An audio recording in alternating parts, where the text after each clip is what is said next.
Hello Hoopers! Today I'm going to be doing a tutorial over a move that I like to call diamond with doubles. I'm not very good with the terminology, so you might call it something different, might have heard it called something different, or you might like the name that I choose to call it. Either way, this is what the move that we're going to be working on today looks like.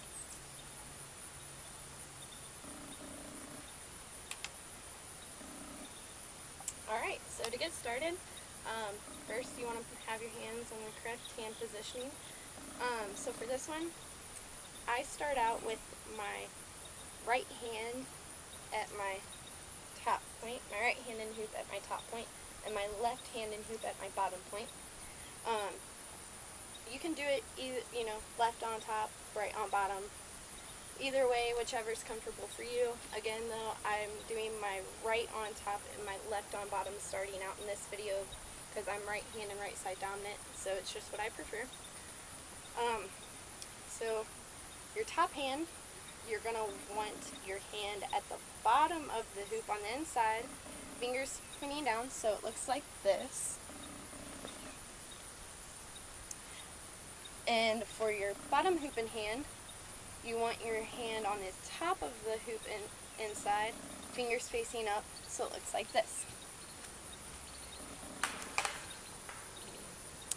So now, when you bring your top and bottom points together to start out, your hands should meet, your knuckles and thumbs should meet together, like so. So, now to start, after you have your hand positioned right, you're always going to want to lead with your top hoop. So, again, my top hoop is in my right hand, and now I'm going to release the hoop that's in my top hand, allowing it to roll over the back of my hand and carrying it over to the same side of my body as the hand that I'm using. So again, my right hand is holding my top hoop in the top point position, release, roll over the back of the hand, carry over to the right side of my body, making that first side point. And now to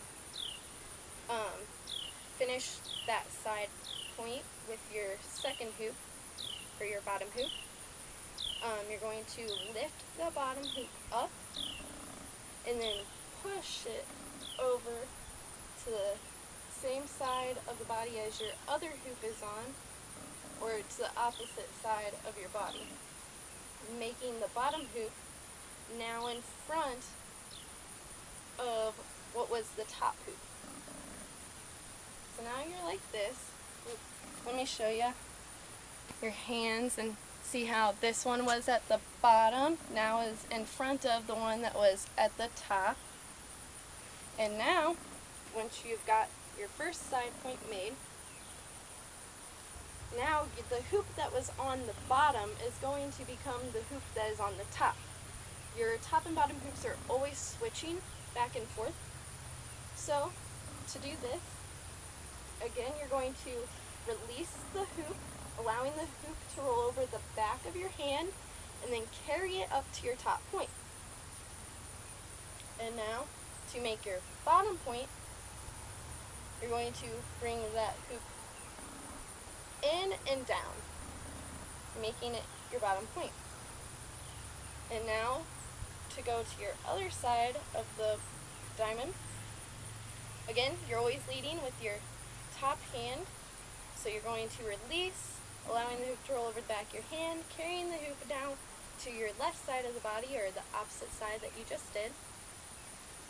And now you see how my bottom hand and hoop, like my hand and wrist are pretty much at their maximum turning point, like so. So you see how it's kind of this weird, can't really keep turning. Now you're going to release that bottom hoop, allowing the hoop to roll over the back of your hand, and then pushing out to your opposite side of the body, or the same side that your other hoop is on, making them meet to make that second side point, finishing out the diamond. And now, again, the hoop that was my bottom point and that is now in front of the hoop that was my top point, that's now behind. You're going to take that hoop that's in front, or that was your bottom point, and bring it up, making your top point. And again, you're going to release the hoop, allowing the hoop to roll over the back of your hand, carrying the hoop up to that top point. And again, to make your bottom, you're going to bring the hoop in towards you and down, making the bottom point. And again, you're always leading with your top hoop, so you're going to release that top hoop in hand, allowing the hoop to roll over the back of your hand, carrying it to the opposite side of the body, or the same side of the hand that you're using. And then again, now my wrist and hand are at that maximum turning point where I can't keep turning no more. So I'm going to release the hoop, allowing it to roll over the back of my hand, and push it out to meet my other hoop to make that side point. And then again. And you're just going to keep doing that same sequence of release, carries, and pushes.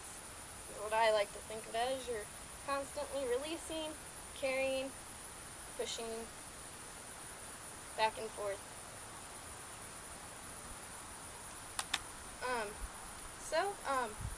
A couple helpful tips to keep in mind that might help you is, again, your top hoop is always the one leading first.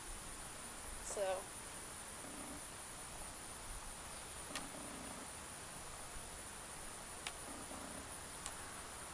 and again, your top and bottom hoops are always switching back and forth. So whichever one starts on top will then become the one that's on bottom, and vice versa. And it really helps to picture your diamond shape and keep your arms nice and strong, and really accentuate those moves and really get a feel for what muscles you're really using, and that releasing and pushing and carrying. Alright, so again, this is my tutorial over what I like to call Diamond with Doubles, and I hope this helped anyone struggling. Happy hooping!